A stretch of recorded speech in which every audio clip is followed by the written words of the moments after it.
perfect my ass. Nothing ain't gonna stop me or fade me as long as I got the man above me helping me. Best believe I'ma be the best I could be. Better know I do's everything. Gundams and I give it my everything. Gundams.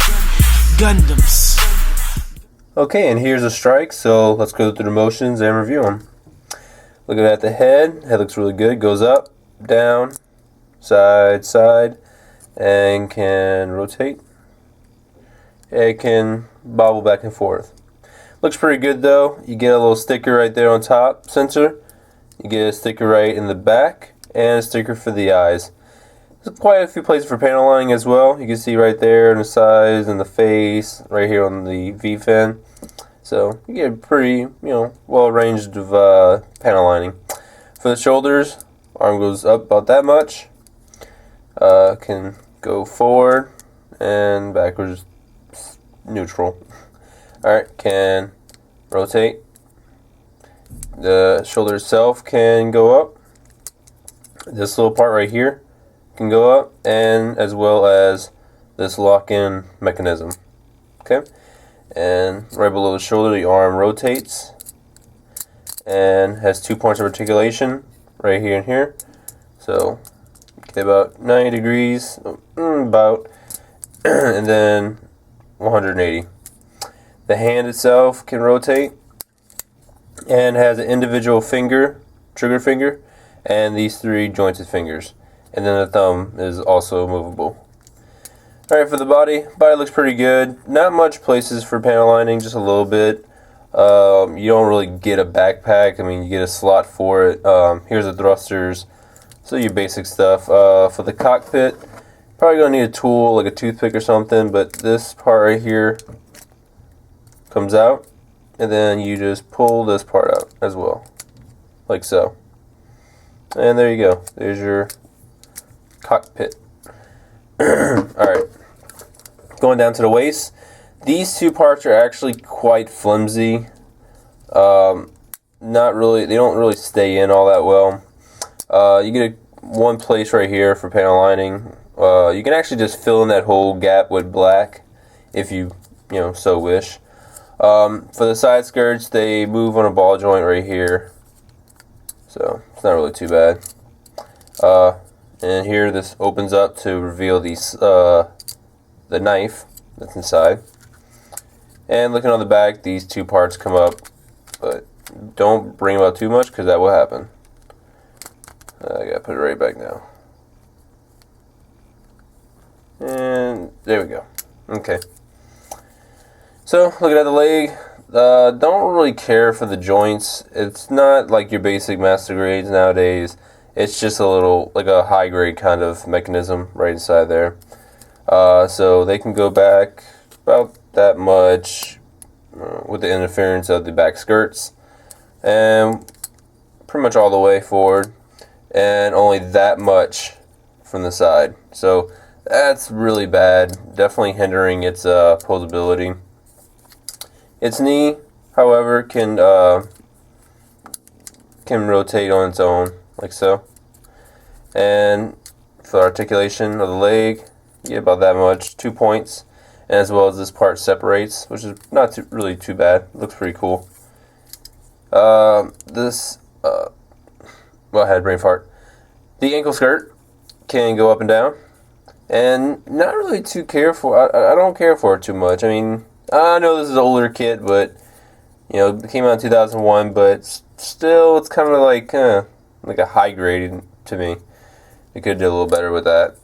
Now, the ankle itself has 2 points of movement, right inside here and right inside here.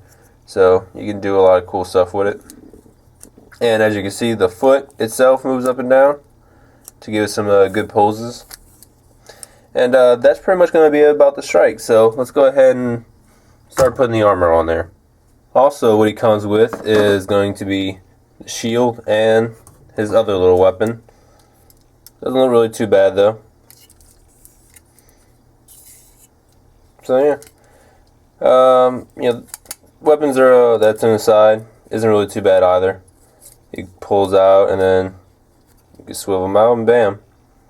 Got the little strike sword, but it's really hard to position inside the hand. So that's going to be it for those weapons.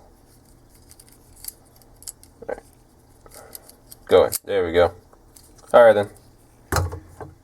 And here we're going to put the sword shoulder part on there. Looks pretty good though. This part can move individually right here. And it has a lot of cool places for panel lining, as you can see.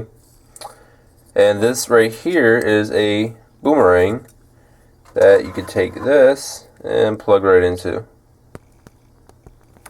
If I can. Oops. There you go. And it turns into a boomerang.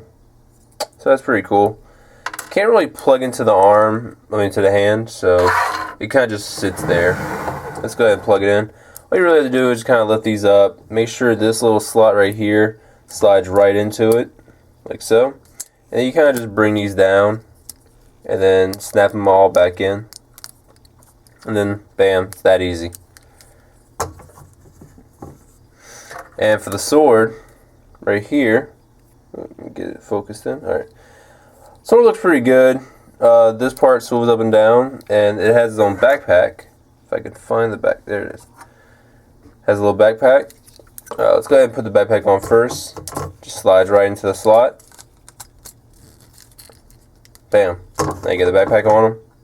And for the sword, these are some beam effects that pops right in, as well as right here. And then this part swivels out, and you could just attach it right here. So,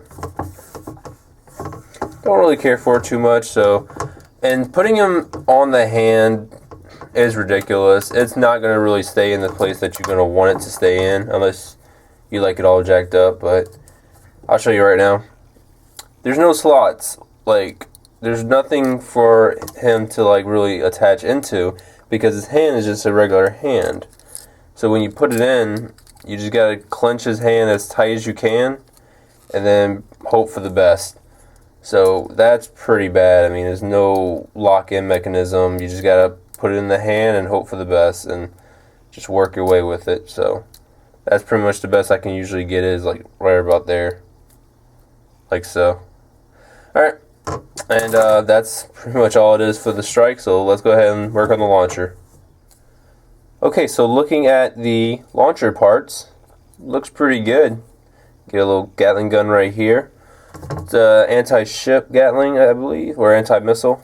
So you pretty much just lock this one same way. But this right here, you're going to put right in the front without dropping it. Okay.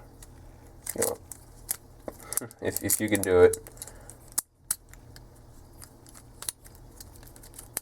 Okay. That's the first part, and then here's the back, which holds all the ammunition. And then you just lock that one, and then bam, it's locked right into place. Looks pretty good though. So that's that. And here's the backpack and supporter, as well as the actual launcher. Now it can swivel all around. It can rotate right here. This part right here can move around, rotate, as well as this part can rotate. And it can come in and out a little bit. It's on a little ball point right here, so that's really cool.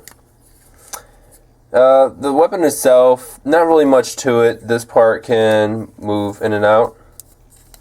You get a sticker right there, and that's honestly all I can say. There's not much. There's not like any real moving parts on here. So let's go ahead and plug in the backpack. Plug it in right here, and it's pretty sturdy enough to kind of support itself. And you really can't lock in the hand, so just do your best to have them grip it. So I usually just slide in like that. Oh, there we go. So that's pretty much the best you're gonna do with them. You can have him pose in some like Buster-like poses like that, and have him with his other hand grip the little thing right here, like so. So, not really too bad. But let's go ahead and attach attach all the weapons to him. Okay, and here he is with both the launcher and the sword. Looks pretty good. If you're gonna have the backpack, it's most preferably to have the most preferable to have the launcher backpack instead of the sword, because you're gonna be able to have him hold that. So that's pretty good in my opinion. Now just put the sword to the side, sword backpack. Now you can also put the ale on it, and I think it looks pretty good. I recommend taking this out and just put the launcher supporter right inside there. Now, first thing I would really like to do is get them up on the stand that you get. Looks pretty good. And it attaches right here in the back. Oops, right there. And you just go ahead and secure it. And let me zoom out. And everything's going to drop. So just put that right back in. So what I do, just take the backpack right off. Okay. Undo this part. Attach it right inside here. Like so. It's going to be loose. So you could use glue or something to just tighten up the joint inside there. That's all your opinion. And here he is, Perfect Strike, and he can pretty much hold his launcher pretty good. Doesn't really need the supporter all that much. So, and for the sword, you just autofocus. You just do your best that you can with the sword. But pretty much here he is, the Perfect Strike. And I don't know if I'll say perfect, but it does look pretty cool. And the actual Perfect Strike has 4 batteries in the back of the ale. Right here, 4 batteries will be coming out. And I think that'll be about it. And it would also have like the slots, like this would pretty much be moved back a little bit, the ale. And he would have his own little slots for the weapon to be stored and for the launcher. So it's not really too bad, but you can easily do a custom of this guy and get the perfect the way you want it. So that's gonna be about it, guys. Thanks for watching. It was actually really nice to build this guy. I would say for 2001 it's not really too bad, but there's a lot of faults on him. But it is what it is, guys. So thanks for watching, and I'll see y'all later.